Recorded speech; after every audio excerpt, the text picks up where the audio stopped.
सवाल इस बात का नहीं कितने वोट इधर जाते कितने वोट उधर जाते, एक फोकस दिखाई पड़ता है। दूसरा पॉलिटिकल मैसेजिंग का सवाल है कि भारतीय जनता पार्टी जो जो लगातार अपने अपने वोट बैंक से या नए वोट बैंक की तलाश में दिखाई पड़ती है। अभी आपने देखा किस तरीके से जब तेलंगाना में हुआ तो वहां बीजेपी की तरफ से यह कहा गया कि भाई जो मुसलमानों में जो पसमानदा मुसलमान है उन तक पार्टी को आउटरीच करने की जरूरत। ये जो एक लगातार कांस्टेंट कंसिस्टेंट जो अप्रोच है कि हमको अपने वोटरों को पॉलिटिकल मैसेजिंग करनी है। आप मुझे जैसे यशवंत सिन्हा जी, कोई डिसरेस्पेक्ट, हमारे बड़े सम्मानित है, मैं उनका बड़ा सम्मान करता हूं, और मार्गरेट अलवा भी, उनका भी बहुत सम्मान, लेकिन इन दोनों कैंडिडेट के आने की वजह से कोई पॉलिटिकल मैसेजिंग नहीं दिखाई पड़ती। डॉक्टर लक्ष्मण, क्या मेरी राय से सहमत है? बिल्कुल ठीक बात है, क्योंकि जरूरत इस बात की थी कि जो विपक्ष ने जिस तरीके से कैंडिडेट चुना है और उसमें एक रिटायर्ड संघी, मैं कहता हूं, उनको चुना है, तो कुछ दिन बाद ऐसा हो सकता है।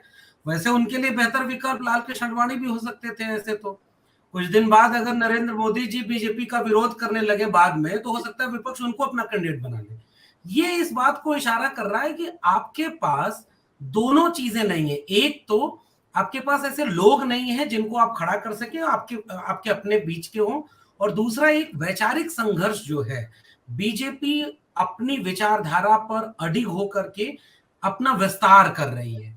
मैं इस पूरी राजनीति को इस तरह से देखता हूं कि बीजेपी ने कहीं अपनी विचारधारा से समझौता नहीं किया है, लेकिन अपने कोर वोटर को इंटैक्ट करने के बाद वो अपने दायरे को बढ़ा रही है। वो रामनाथ कोविंद को राष्ट्रपति बनवाई तो बाकायदे इन्होंने राष्ट्रीय अध्यक्ष ने प्रेस कॉन्फ्रेंस करके उनकी जाति बताई, और इस बार भी बाकायदे बताया गया कि हमने 75 साल बाद पहली महिला आदिवासी को राष्ट्रपति बनाया।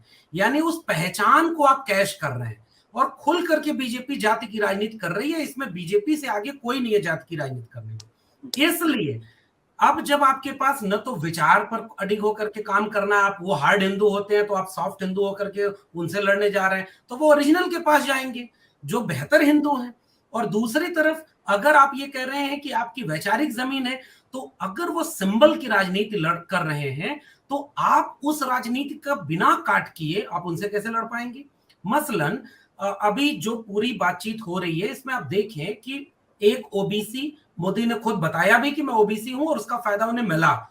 ये कतई नहीं है कि सारे ओबीसी किसी एक तरफ जाते हैं, लेकिन आप अपने वोट प्रतिशत में एक बढ़ोतरी ले आते हैं, आप नई पहचान को जोड़ करके।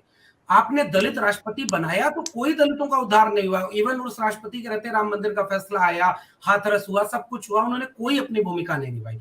थे के आर नारायण भी थे, उनकी छवि अलग है, लेकिन उस जगह पर आप किसे खड़ा कर रहे हैं?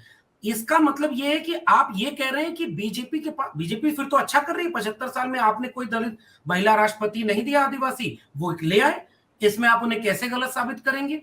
इसलिए मुझे लगता है कि पहचान की राजनीति की जो बीजेपी कर रही है, वो एक धर्म की पहचान को आगे करती है और उसके पीछे एक मिडिल क्लास जो इंटरेस्ट है उसको इंटैक्ट करती है। आपके पास क्या आधार बचा? आप हिंदुओं को एकजुट कर रहे हैं, जबकि बीजेपी जब भी मौका मिलता है हिंदू के बीच में जाति ले आती है। बीजेपी बहुत बहुत शानदार तरीके से जाति का इस्तेमाल करे। आपने आशुतोष जी अपने वक्तव्य में बताया भी कि उत्तर प्रदेश और बिहार में तो ये खूब हुआ। इसका मतलब ये है कि आप अभी भी नहीं चाहते कि हम उन जातियों को आगे बढ़कर के लीडरशिप दें जो कम से कम प्रतिनिधित्व के लिहाज से ही सही बीजेपी के सामने एक मुश्किल पैदा करे। वो मुश्किल पैदा करना भी नहीं आप चाहते। इसलिए बीजेपी आज के डेट में सामाजिक न्याय करती हुई दिख रही है। और आखिरी बात, द्रौपदी मुर्मू के आने के बाद होगा क्या? आदिवासी महिला राष्ट्रपति आगे बनाई जाएंगी और जैसे ही वो आएंगी एक वह फरमान लागू होगा कि जो अनुसूची 5 में नियम बनाया गया था कि आदिवासियों की जमीन बिना ग्राम सभा की सहमति के आप नहीं ले सकते, वो अब उसमें संशोधन हो गया, बिना ग्राम सभा की सहमति के वो जमीन ले ली जाएगी। आदिवासियों की जन जंगल जमीन पर आदिवासी पहचान आगे रहेगी और पीछे पॉलिसीज बनेंगी उसी कारपोरेट मिडिल क्लास के लिए। इस राजनीति की काट अगर आपके पास नहीं है तो आप किस बात की सामाजिक न्याय की राजनीति कर रहे हो और किस बात का विपक्ष है? ये एक बहुत बड़ा सवाल आपके ऊपर खड़ा हो। सत्य हिंदी का ऐप डाउनलोड करें गूगल प्ले स्टोर पर।